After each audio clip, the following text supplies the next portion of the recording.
తాకట్లో ఉన్న మీ బంగారాన్ని విడిపించి ఆ రోజు ఆన్లైన్ రేటుకి కొంటాం. Sharma gold company. నమస్కారం, వెల్కమ్ టు సుమన్ టీవీ. నేను గీతాంజలి. 2025వ సంవత్సరం వచ్చేసింది. మరి ద్వాదశ రాశుల్లో జన్మించిన వారి జాతక ఫలితాలు ఏ విధంగా ఉండబోతున్నాయి? మెరుగైన ఫలితాల కొరకు ఎటువంటి పరిహారాలు వారు చేసుకోవాలి? మంచిగా ఉన్న రాశులు ఏవి, అంటే మంచి ఫలితాలను ఇచ్చేటువంటి రాశులు ఏ ఉన్నాయి, అలాగే చెడు ఫలితాలు ఏ రాశులు వారు అందుకోబోతున్నారు, ఈ వివరాలన్నీ ఇవాళ వీడియోలో నేను మీకు వివరిస్తాను. వివరించేందుకు ప్రస్తుతం మనతో పాటు ఉన్నారు ప్రముఖ జ్యోతిషులు బ్రహ్మశ్రీ నందిబట్ల శ్రీహరి శర్మ గురువు గారు. వారితో మాట్లాడదాం. గురుగారు నమస్కారం అండి. వాగర్థ వివ సంపృక్తౌ వాగర్థ ప్రతిపత్తయే జగతః పితరౌ వందే పార్వతీ పరమేశ్వరౌ. సదాశివ సమారంభాం శంకరాచార్య మధ్యమాం అస్మదాచార్య పర్యంతం వందే గురు పరంపరాం. ఆదిత్యాయ చ సోమాయ మంగళాయ బుధాయ చ గురు శుక్ర శనిభ్యశ్చ రాహవే కేతవే నమః. శృంగేరి జగద్గురు పీఠాధిపతులకి, కంచి పీఠాధిపతులకి నమస్కారములు తెలియచేసుకుంటూ కార్యక్రమాన్ని ప్రారంభిద్దాం. వీక్షించేటువంటి సుమన్ టీవీ ప్రేక్షకులకి గమనిక, ఇప్పుడు మనం చెప్పుకోబోయేటువంటి రాశి ఫలాలు ఏవైతే ఉన్నాయో అవన్నీ కూడా ఆంగ్ల నూతన సంవత్సర గమనాన్ని దృష్టిలో పెట్టుకొని జనవరి 1వ తారీఖు నుంచి డిసెంబర్ 31వ తారీఖు వరకు మాత్రమే ఉన్నటువంటి గ్రహాల స్థితిగతులను బట్టి వివిధ రాశుల వారికి ఏ విధంగా ఉండబోతుందో తెలుసుకుందాం. మనకు సాంప్రదాయానుసారంగా వచ్చేటువంటి ఉగాది నుంచి ప్రారంభమయ్యే రాశి ఫలితాలని, అనగా వచ్చే విశ్వావసునామ సంవత్సరానికి సంబంధించి ఉగాది ప్రారంభమయ్యడానికి అంటే ముందుగా మళ్ళీ ఆ యొక్క ఉగాది సందర్భంగా మళ్ళీ వివిధ రాశుల వారికి సంబంధించి రాశుల ఫలితాలు ఇవ్వడానికి ప్రయత్నం చేస్తాను. కాబట్టి ఇటువంటి దాంట్లో ప్రపంచమంతా అంగీకరిస్తున్నటువంటిది 2025 నూతన సంవత్సరం. అదేవిధంగా మనము కూడా ఆంగ్ల నూతన సంవత్సరం అనేటువంటి భావనతో ఈ యొక్క కార్యక్రమం చేస్తున్నాం. అదే ఉగాది నాడైతే మార్చి 29వ తారీఖు నుంచి మళ్ళీ 2026-28 వరకు ఉండేటువంటి గమనం వరకు ఉండేది చెప్పేటువంటిది. అవి మనం మరియు వీడియోలో తెలియజేసుకుందాం. అదే అడగబోతున్నాను గురుగారు. అంటే సాధారణంగా ఒకటే ప్రశ్న అడుగుతారు, ఉగాది కదా అసలు చెప్పాలి జాతక ఫలితాలు అనేవి, ఈ లోపు ఏంటి అంటే ఒక సాంప్రదాయంగా అది కొనసాగిపోతుంది. అంటే మనకేమని చెప్పబడింది అంటే, ధర్మం ఏం చెప్పబడింది శాస్త్రంలో అంటేనమ్మా, ప్రపంచమంతా ఏది ఒక విషయం గురించి ఒక తాటి మీద ఉంటుందో అది ధర్మమే కూర్చుంటుంది, శాస్త్రమే కూర్చుంటుందమ్మా. ఇక మరి ద్వాదశ రాశుల వారి జాతక ఫలితాలు తెలుసుకుందాం. ముందుగా గ్రహస్థితులు ఏ విధంగా ఉన్నాయో తెలియచేస్తారా? జనవరి 1, 2025 నుంచి. ఇక గ్రహస్థితిలోకి గనక గమనించుకున్నట్లయితే ముఖ్యంగా గురువు 9th మే వరకు కూడాను ఈ వృషభ రాశిలో సంచారం చేస్తున్నాడు. 9th మే నుంచి మిథున రాశిలోకి సంచారం, 9th మే నుంచి సెప్టెంబర్ 27వ తారీఖు వరకు. ఇక సెప్టెంబర్ 28 నుంచి నవంబర్ 11వ తారీఖు వరకు కర్కాటక రాశిలో. ఇక నవంబర్ 12వ తారీఖు నుంచి డిసెంబర్ 28 వరకు కర్కాటక రాశిలోనే వక్రీకరించే స్థితి పొంది ఉండడం. ఇక శని భగవాన్ల వారిని కనుక చూసుకున్నట్లయితే 15 ఏప్రిల్ వరకు కుంభరాశిలో సంచారం చేస్తున్నారు. 16 ఏప్రిల్ నుంచి అక్టోబర్ 9వ తారీఖు వరకు మీనరాశిలో సంచారం. ఈ మధ్య కాలంలో జూలై 8వ తారీఖు నుంచి వక్రీకరించి మీనరాశిలోనే సంచారం చేస్తున్నాడు.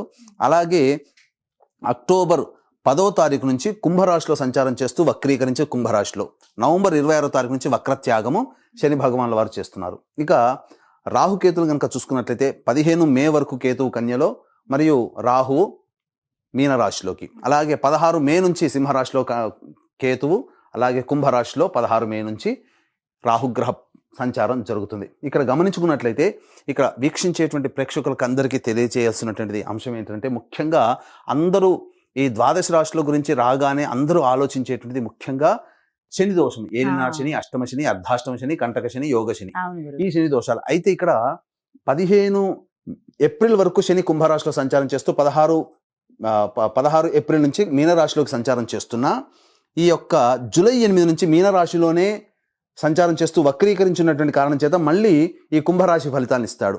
అక్టోబర్ 10న కుంభరాశిలోనే వక్రీకరించి ఉన్నటువంటి స్థితిగతుల చేత ఏమవుతుంది, మళ్ళీ మకర రాశి ఫలితాన్ని శని భగవానులు ఇస్తారు. కాబట్టి అర్థం చేసుకోవాల్సినటువంటి అంశం ఏంటంటే, ఎవరికి కూడాను ఈ సంవత్సరం శని భగవానుడు యోగదాయకంగా పూర్తిగా లేడు.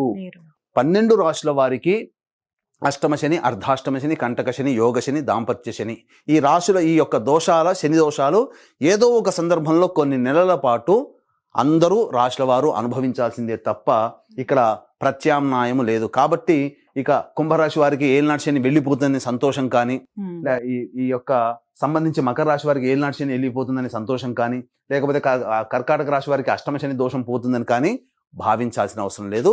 వృశ్చిక రాశి వారికి అర్ధాష్టమ శని దోషం పోతుందని కూడా భావించాల్సిన అవసరం లేదు. ఎందుకంటే శని మళ్ళీ రుజు మార్గంలో వెళ్ళి మళ్ళీ వక్ర మార్గం చేత వక్రగతిన సంచారం చేస్తున్నటువంటి కారణం చేత 12 రాశులు శని ప్రభావానికి గురవుతాయి. కాబట్టి ఈ సంవత్సరం అన్ని రాశుల వారు శని దోష పరిహారములు ఖచ్చితంగా చేసుకోవలసినదే, అందులో సందేహం లేదు.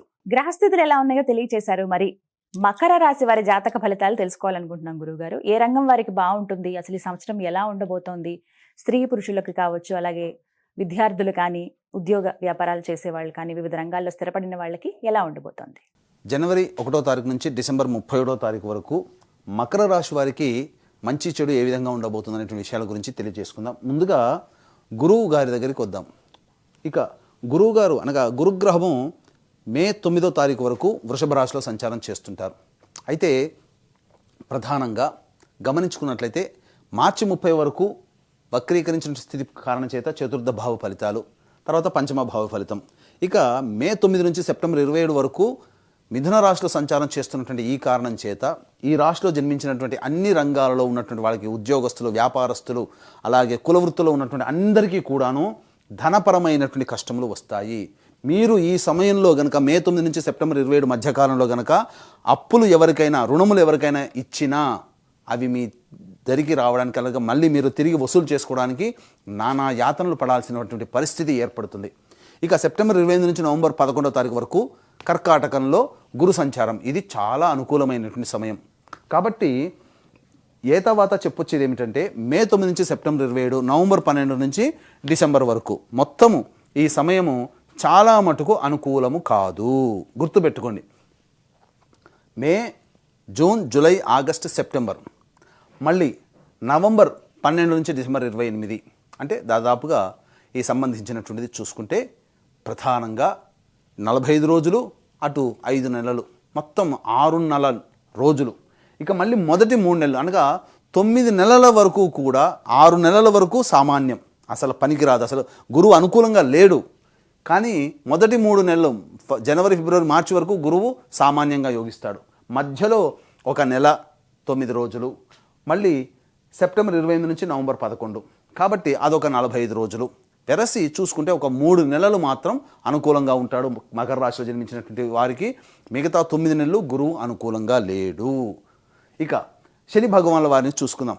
చాలా మటుకు ఈ మకర రాశి వారు సంతోషపడేటువంటి విషయం ఏంటంటే ఏప్రిల్ 14వ తారీఖు నుంచి 15వ తారీఖు తర్వాత అసలు ఏలినాడు శని పోతుంది, హ్యాపీగా ఉంటున్నామని అనుకుంటున్నారు. వాస్తవమే. ఏప్రిల్ 15వ తారీఖు వరకు శని కుంభరాశిలో సంచారం చేస్తూ కుటుంబ శని దోష పరిహారం, ఏలినాడు శని దోషం ఉంటుంది. 16 ఏప్రిల్ నుంచి మీనరాశిలోకి సంచారం చేస్తుంటాడు.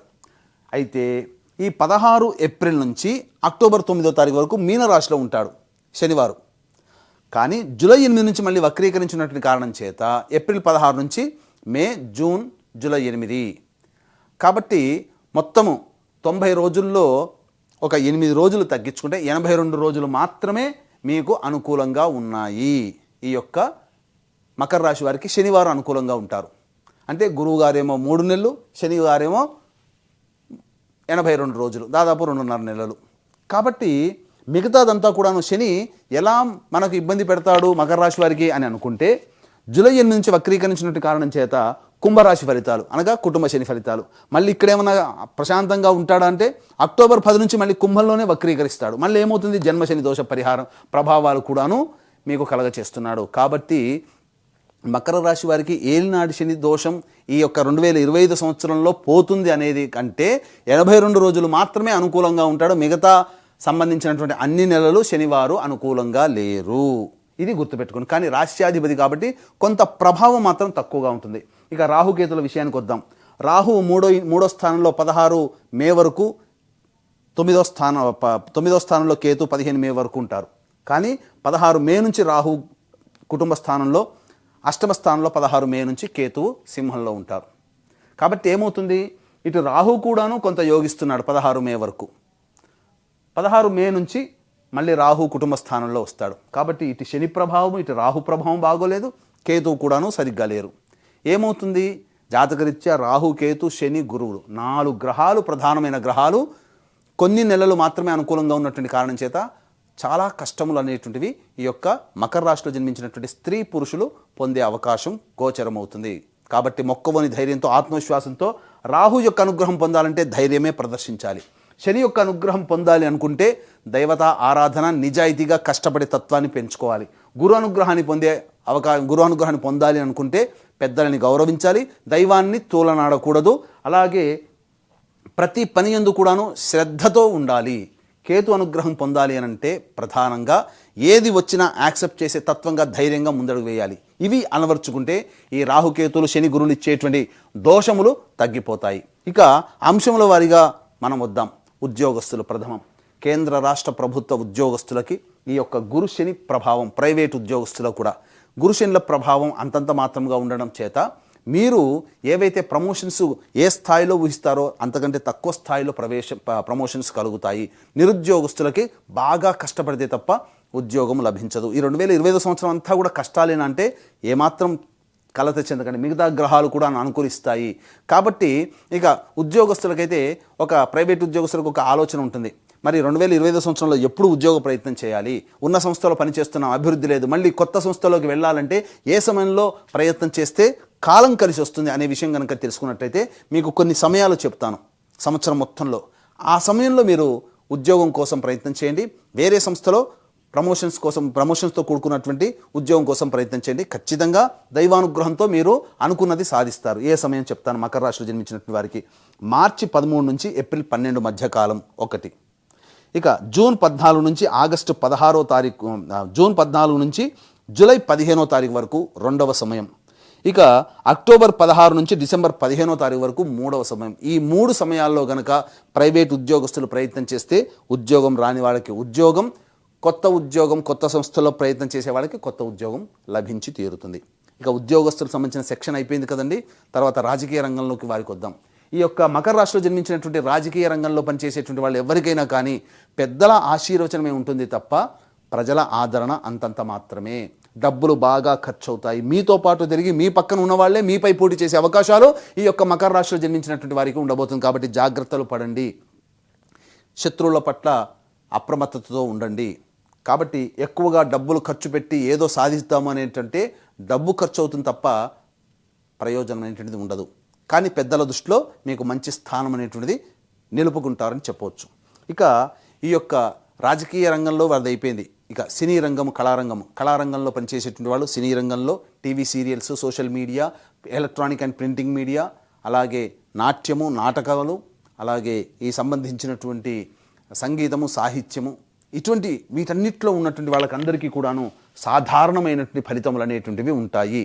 ప్రయోజనంతో కూడుకున్నటువంటి ప్రాజెక్టులు మీరు సైన్ చేస్తారు. కాకపోతే మీరు ఊహించినటువంటి ఆదాయము ఉండదు, కానీ ప్రజాదరణ మాత్రం ఉంటుంది. మీ కష్టానికి తగ్గ ప్రతిఫలం ఉంటుంది. అన్ని విధాలుగా యోగదాయకంగా ఉంటుంది.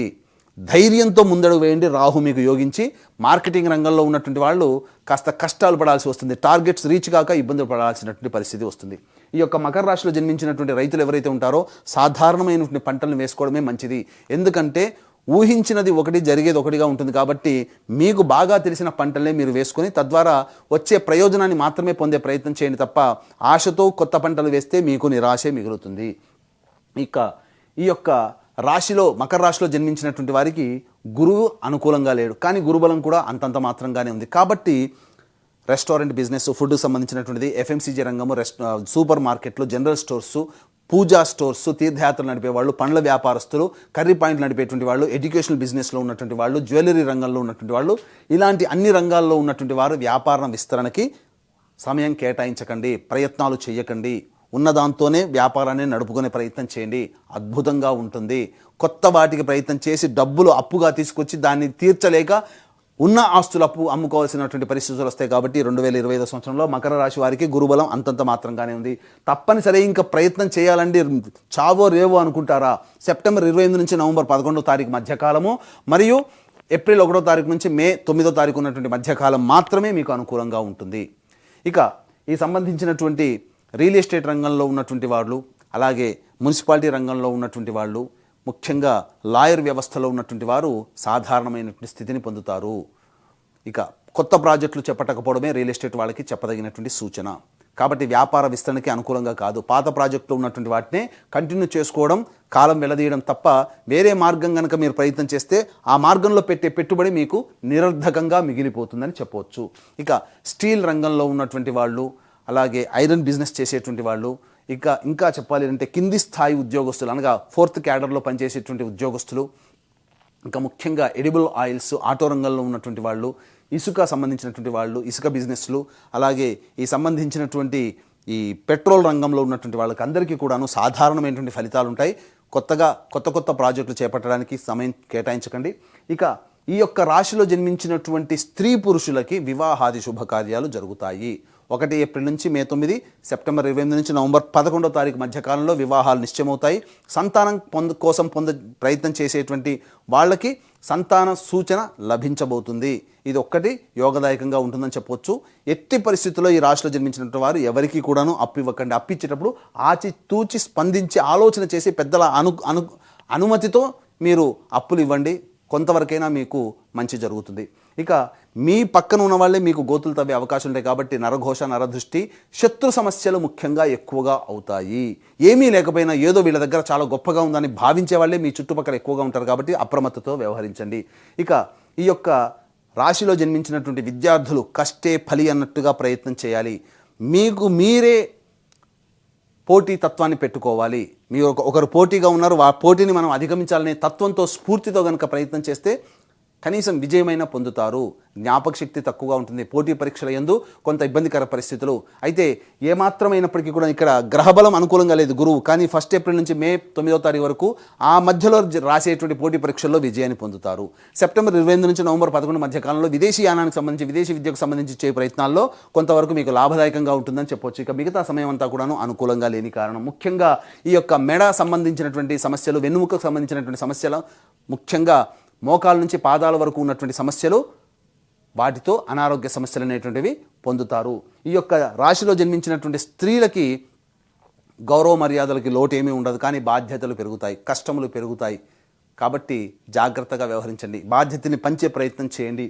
ఇక ఈ యొక్క రాశిలో జన్మించినటువంటి స్త్రీలు ఏదైతే గృహ నిర్మాణం చేసుకోవాలని అనుకుంటారో 1 ఏప్రిల్ లోపల గృహ నిర్మాణానికి అనుకూలతలు ఉంటాయి. ఆభరణాలు కొనుగోలు అనేటువంటిది చేయడానికి ఎక్కువగా డబ్బు ఖర్చు పెడతారు. గృహంలో మార్పులు చేర్పులు చోటు చేసుకుంటాయి.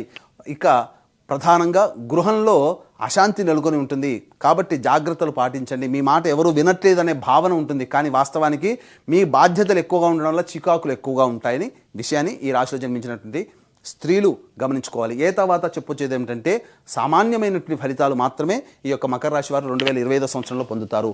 ఈ యొక్క ఫలితాలు అనేటువంటివి ఏవైతే మీకు ఈ 2025 సంవత్సరంలో గోచరమవుతున్నాయో అవి మీకు వివాహం అయితే భార్య లేదా భర్త మరియు సంతానం యొక్క జాతక ప్రభావం మీ మీద ఉంటుంది.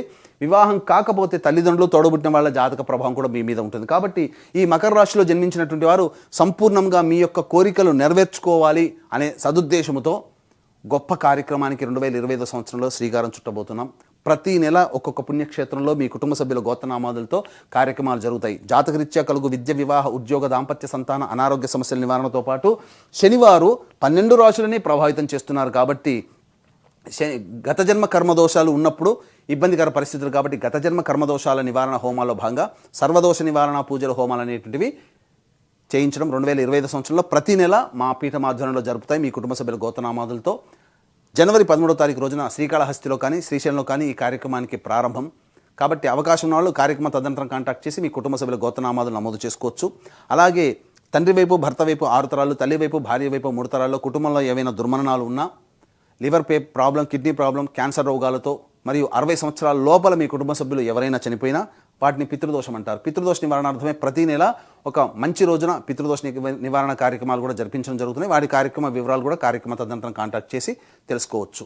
మకర రాశి వారికి ఏళ్ళనాటి శని కూడా ఉంది కదా గురుగారు, మరి పరిహారాల విషయం మాట్లాడుకుంటే జాతక ఫలితాలు ఇంకాస్త మెరుగ్గా ఉండాలన్నా, శని ప్రభావం తగ్గాలన్నా ఎటువంటి పరిహారాలు చేసుకుంటే బాగుంటుందంటారు? మకర రాశిలో జన్మించినటువంటి వారు ఈ యొక్క సంవత్సరం 2025 సంవత్సరంలో ఏవైనా కానీ అడ్డంకులు, ఇబ్బందులు ఎదురైతే సమస్య నుంచి ఎలా అధిగమించుకోవాలి, దైవానుగ్రహాన్ని ఎలా పొందాలి, ఎటువంటి పరిహారాలు చేసుకోవాలి అనేటువంటి విషయానికి వస్తే ప్రతిరోజు కూడా గుర్తుపెట్టుకోండి. దత్త అష్టకం, కాలభైరవ అష్టకం, అలాగే సుబ్రహ్మణ్య భుజంగ స్తోత్రము, వీలు కుదిరినప్పుడల్లా శివాలయ సందర్శనం, అమ్మవారి దేవాలయ సందర్శనం తరచూ చేస్తూ ఉండండి. చాలా మటుకు సమస్యలు తీరుతాయి. ఇంతటికంటే విభిన్నంగా మీ యొక్క జీవితం ఉందంటే మీ యొక్క జన్మజాతకంలోనే నడుస్తున్నటువంటి గ్రహ దశాంతర దశల ప్రభావాలు. కావున దగ్గరలోని మంచి ఉపాసనా పరులైనటువంటి జ్యోతిషుల్ని సంప్రదించి వారి సలహాలు, సూచనలు కనుక పాటించినట్లయితే మరింత మెరుగైనటువంటి జీవితాన్ని పొందుతారని ఆశిస్తూ సర్వం శ్రీ ఉమామహేశ్వర పరబ్రహ్మార్పణమస్తు. చక్కగా వివరించారండి. ధన్యవాదాలు.